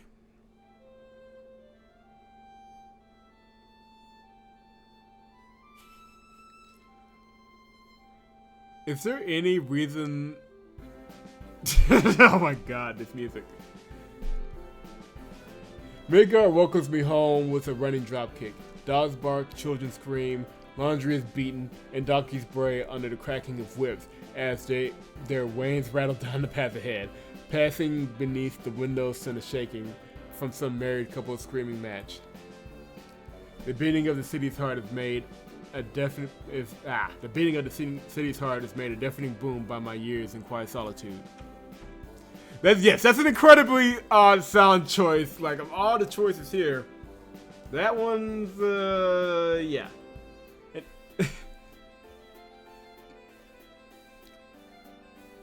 A group of serfkind around my age loiter in the shade of the siege wall. Their heads swivel in unison as Private Harold shuts the hutch behind me. But they quickly look away again upon noticing my pouches. It's just as well. Better than a tribe with a rock. I start across the mud, wading into the tumult ahead. The pot-bellied men on their stoops and the wives leaning from their windows, the cats on the rooftops, the dogs under the porches, the serfkind, the freedmen, the boys with sticks for swords, and the girls towing thoroughbred dollies. I've forgotten what it's like to just be another face in this crowded scene. To be woven into it. The maelstrom of foot traffic churning through the lattice-lit alleys. The lattice-lit alleys. I actually said that right on the first time. Bordered by buildings so closely packed that two men might shake hands across their Orioles. Some words, I can't get every word now. 50 paces and I find that I'm already losing myself. The hoary masonry grows around me as if I were sinking beneath its uniform crossed wood finals. And the jostling of stray elbows had adopted an almost conspiratorial accuracy, so I ducked through a side alleyway in search of a more open and less trafficked ground. The hum of city life is muted like distant thunder here, and I can hear my own thoughts once again. I stood before a path, cobbled once, now overrun by greed and vengeful reconquest. It winds serpent-like around the legs of the neighborhood and beneath the shade of a ruined wall. what I like about it is it so clearly shows how ruined the city has become. I mean, just look at it. It from the first scene to now, it just looks bad. It looks like they have clearly gone through hell and then some. Yeah. Well,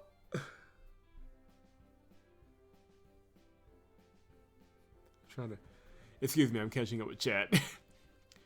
Well, clearly, try. You did not notice that time in the American South when everybody just kind of, you know, LARPed for 500 years.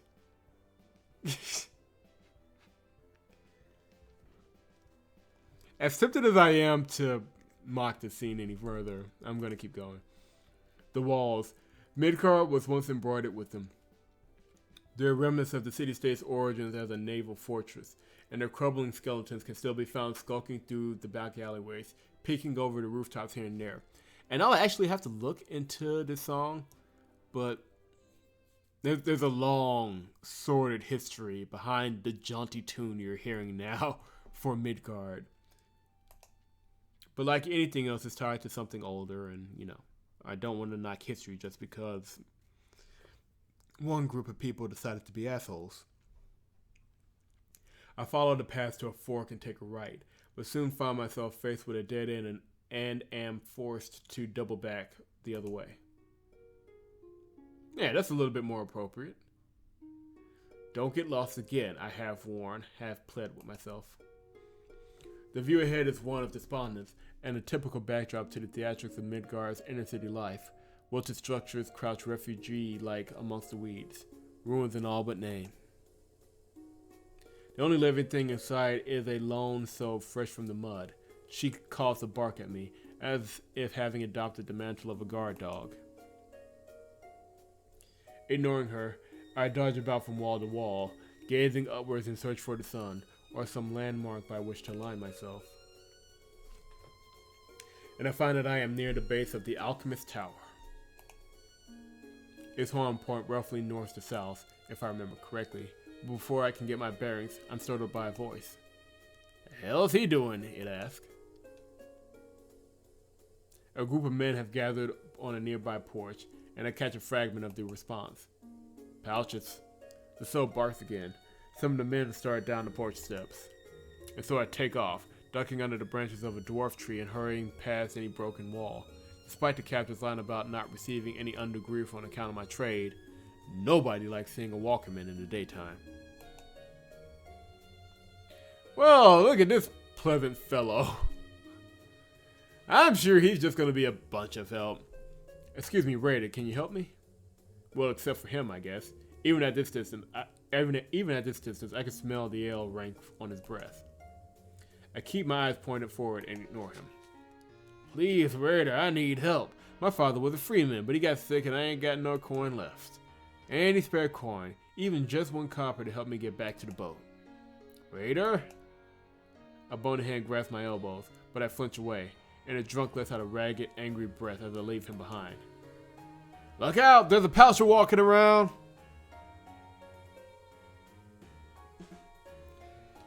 This is more than just one cow shot. They shot several cows into the city. And clearly, I mean, just look at the holes here. That can only be done with a fully loaded cow. He screams "Poucher" again, and his voice cracks again. Okay. You know what I pop up? Thank you.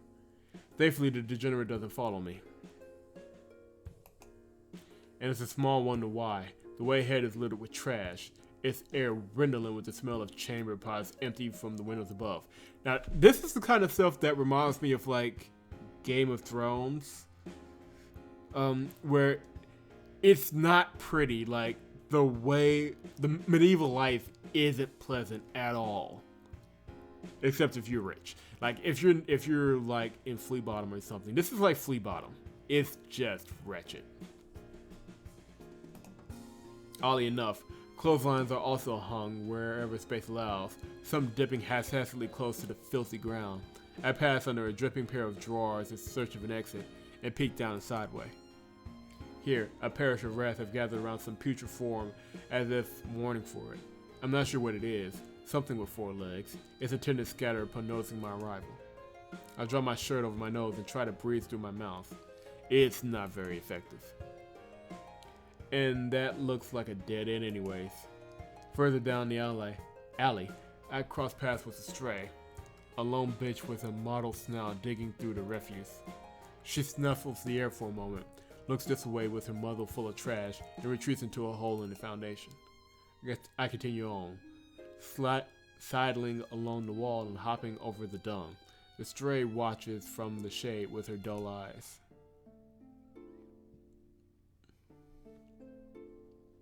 This is a true fact.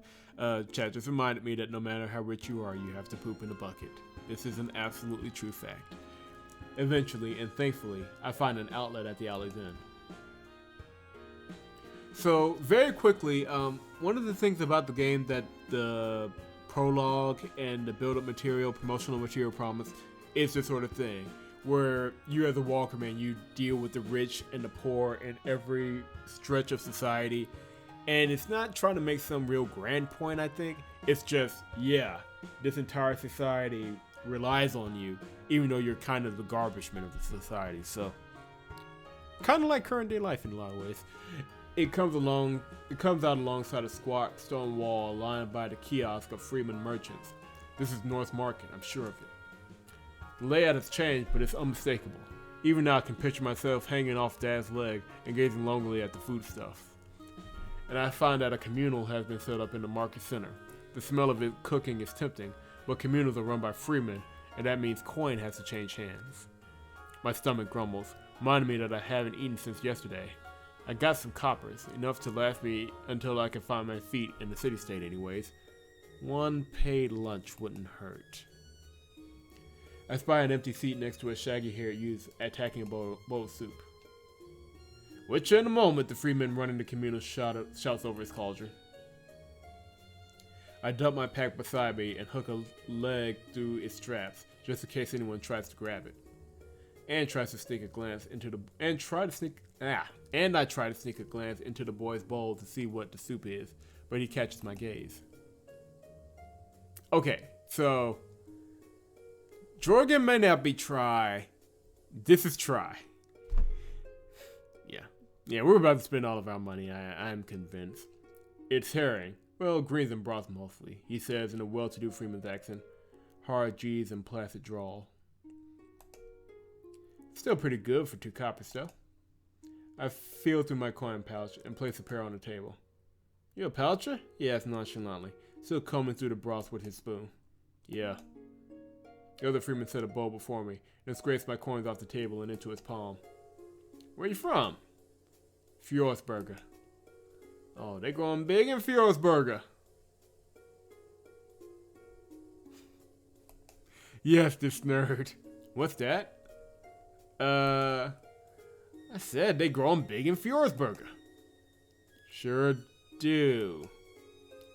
You know Keshel, the son of Kel? No. The boys finished eating, but remained seated at the table as I started my soup. Been here long? You ask a lot of questions. Sorry, I'm not bothering you, am I? Just being friendly. You're alright. And I just got into town today, I tell him, pointing a thumb towards my pack. I'm looking for the harbor. Would know how to get there, would you? The boy's reaction is reminiscent of the gate's captain. Why would you want to go there? My cousin's there, trying to find him. Well, I go near the sea gate all the time, he says. Yeah, it's real easy to get there. Great. I wait for him to describe the route, but he doesn't give me any directions. In fact, the boy doesn't speak another word. Our conversation hangs itself as he lingers in awkward silence. Yeah, that was, yes. I think I know what he wants. And it's money. And I'm about to ask him again when there's a lull in the nearby chatter. Oh crap. Someone has taken the communal center. A poet by the looks of him. He's clothed in the usual garish dress and carried what looks like a lute locked in some sort of torture device. Oh, this is about to be pleasant. The poet sets down a collection plate and presses a few knobs on his prisoner's rack.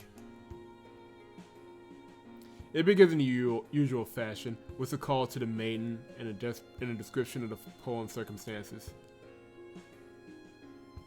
I am not singing this. You can forget that right now. No, we're just gonna read this one out. O maiden, stir in me with thine glamoured tongue the story of that man skilled in combat, the lost raider, adrift for yours on end after the sack of Jotunheim's proud citadel. He drones on, and I find that I recognize the poem, but everything is different somehow.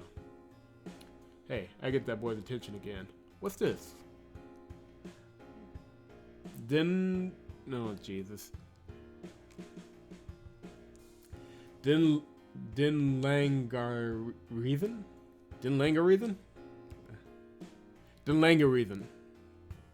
I'm pretty sure I just butchered that, but it's the best I can do. That's Ingrid. He wrote it. Dinlangareathen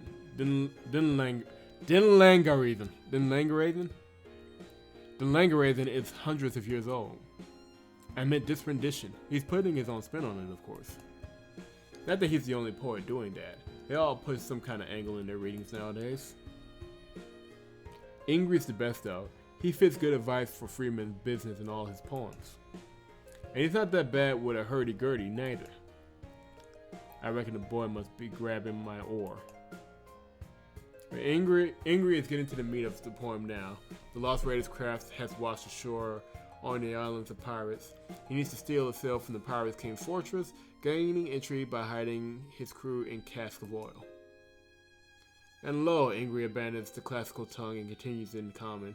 He begins at the price of 2 lambs. For he knew it was wise to suggest the sale's price firstly. Because then the bartering would revolve around the price of 2 lambs, when our hero knew that the real value of the sale was probably at least 4 lambs. To my left, the collection plate is being passed and quickly making its way towards me. I get up in a hurry, because I get caught in having to pay for Ingrid's butchery of the Raiders' cannon.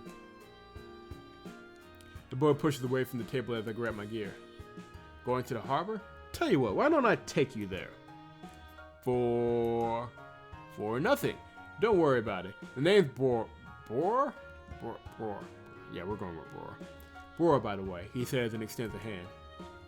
Bor, son of Declan. Declan Lumber and Platinum. Nice to meet you. No, usually I wouldn't trust a freedman in this city-state any further than I could throw him. But a beast wandering aimlessly through Midgard alleyways, and I reckon I could take the kid if he tried something. It says that I thought immediately goes to, yeah, how do we kill this guy? Alright, Bor, I say as I take his hand. I'm Jorgen, son of Olaf. Jorgen? Aces, follow me! And as he turns to leave, I notice that the boy is a bit goose-footed. He walks as if he's trying to catch himself with one foot as soon as he leaves the other. It gives him a goofy circus act stride, and soon as I realize that he has something wrong with his legs.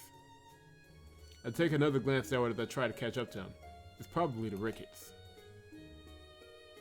Let's just call him Try.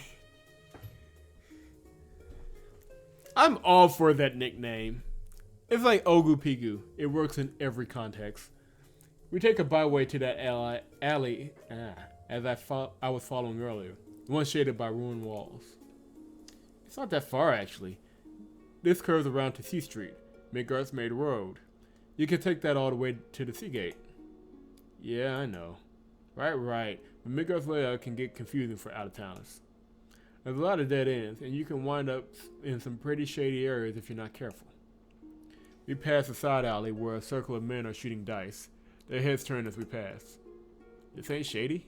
Nah, ever since the raid's ended, this has been pretty much the norm. Most of the freemen have left the city-state, or wound up on their asses in Downbend, and it took a lot of Midgard's coins with them. Bor lops around in his odd way, leading me to one of the city-state's main arteries. So you're a freeman then? I ask. My dad brought his freedom back when back before I was born. That's what I'm doing now, working for the family business. What about you? Who owns you? Oh, you know how it goes. House Varthic was my great house. Still is, I reckon. Doubt I'll be living in one of her small houses, though. My old small house. The other Serfkin families lived there. A few memories surfaced, but only briefly before I kicked them back down again. This dude's backstory is going to be dark as hell. I don't know when we get to it, but it's going to be dark. Because something went down in his past that he's really trying not to remember. Bror knuckles me lightly on the shoulder, pointing upward with his other hand, and only now do I realize that he's still talking. That's it right there, the college tower. That looks just like the alchemist tower, or is that the same thing?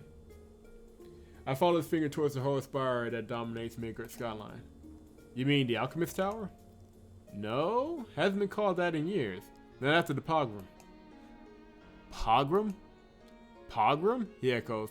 You're a Walkerman, you should know. You been living under a rock raider? Fjordsberger is out in the boondocks. Well, let me fill you in. About 4 years ago, they took all the alchemists and dangled them. Oof. Who did, the noble kind? Nah, the cult. Well, if you want to get specific, the guard corps dangled them on the order of the cult because of what that one poucher found. This poucher, he dug up some dirt on the alchemist. Real bad stuff. Not just the usual oddball experiments, but you know. Roy looked at me in the eye and draws a semicircle over his heart. Yeah, those kind of studies would certainly blaze a shortcut to the pillory. So yeah, this story is starting to get darker and darker, and I like it. And I'm glad too. That's what we do to folks like that around here. Should have burned them. So now it's the college tower. They still wear the uniforms though, and I think they carry out some of the other traditions too. They're still trying to turn lead into gold and all that? No, I don't think so, Raider. It's just a college now. Now, what do you mean by college? College, a center for noblekin fledglings to learn arithmetic, history, rhetoric, and all that. They just stick them all in that tower, churn them out like batches of bread, you know? Since most of the learned men left and they can't get tutors. I know how to read and write myself, he asked with a hint of pride. This is it, by the way. Bror meanders to one side of the alley on his crooked legs, and directs my attention towards the thoroughfare ahead of us, which runs with the low roar of this mid-afternoon traffic. C Street. The paved stone scar rends through the city-state and paves a broken wall like the trailing impact of some fallen star. Pedestrians and donkey carts feed into the boulevard of its many tributaries, and wander across the cobblestones on countless unknown errands. Bror and I cross the street in sunlight, and I turn, passing a glance over the rabble we left behind. The roll of Midgard's rooftop is deceptively peaceful in its appearance, like the rise and fall of a dreamer's breast, and even with its filth fresh on my boots, I can't help but find it quaint, with its uniform red shingles and delicate curls of smoke that escape its chimneys into a sky of plastic blue. It's a king's funeral, gilded and flowery, but when one draws close they can smell the corpse. The Grand Temple, Bror declares, indicating the famed monument seated sphinx like at the boulevard's end. Yeah, I know. And the noble quarters is right next to it. There are pillories for degenerates outside the temple, but nobody's in them today. Nobody's angling either. We start down the street, passing an impoverished freeman lying prone with his head propped up on a cornerstone. One arm is raised towards us in silent request for alms. You do a lot of business up there or something? Me? Nah, I wouldn't even go near the place, or with all the braids hanging around. You know about the braids, right? If you see a well-dressed raider with a sword on his hip, don't make eye contact. Yeah, so I've been told. The race may have just ended, but the noble kind still rigorously trained their sons in swordplay from an early age. And unfortunately for the rest of us, the braids have no outlet for it. Common to see them rattling their swords at each other on the street, or chastising Serfcon for imagined slights. And occasionally the odd duel erupts. Anything new with the cult these days? I ask after a while. Oh, my voice is tired. Just the usual politics. You'll be going to the mood if you're looking to pray. Only noble kind are allowed into the temple proper. And the Weeping King? Still hasn't married. I haven't heard much about him in a while, actually. They say he still locks himself away in his study for days on end. As we approach the sea gate, something seems off. No guardsmen in sight.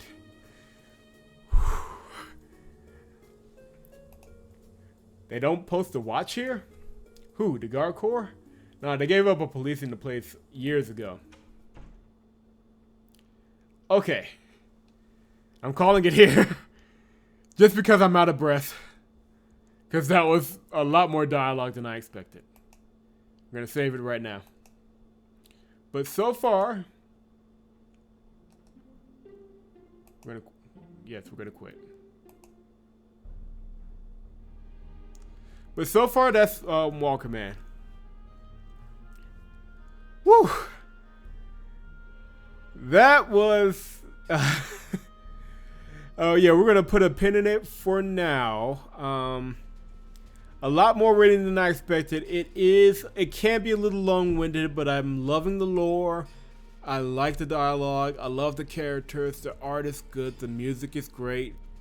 It's been fantastic so far. I don't know when I'm going to play it again for a live stream. I am a little bit busy tomorrow night, and Wednesday night I'm supposed to be taking up some things with my editor, some new reviews for the site and some other things. So potentially Thursday. We're looking maybe Thursday or Friday. We'll do another stream, and of course we'll have the regular Saturday stream. Hopefully we'll pick up Old Man's Sky. Not Old Man's Sky. Dear God. Old Man's Journey. And I'll have another hopeful demo to parade out for you guys. But I hope you guys liked it. Thank you so much for coming out. Like I said, I'm going to get in touch with Scale Mail. If they're cool with the giveaway, the next time I stream Walkerman, we will give away a copy. If not, I'm going to keep going until they either give up or tell me to shut up. One or the other. But yeah, check out the links below. Check out the website, vnsnow.com. Like and subscribe if you have not liked and subscribed to the channel yet. And I appreciate all you guys coming out to the stream. Thank you so much. And yeah, we will see you later. Y'all have a good night now. Take care. See you next time.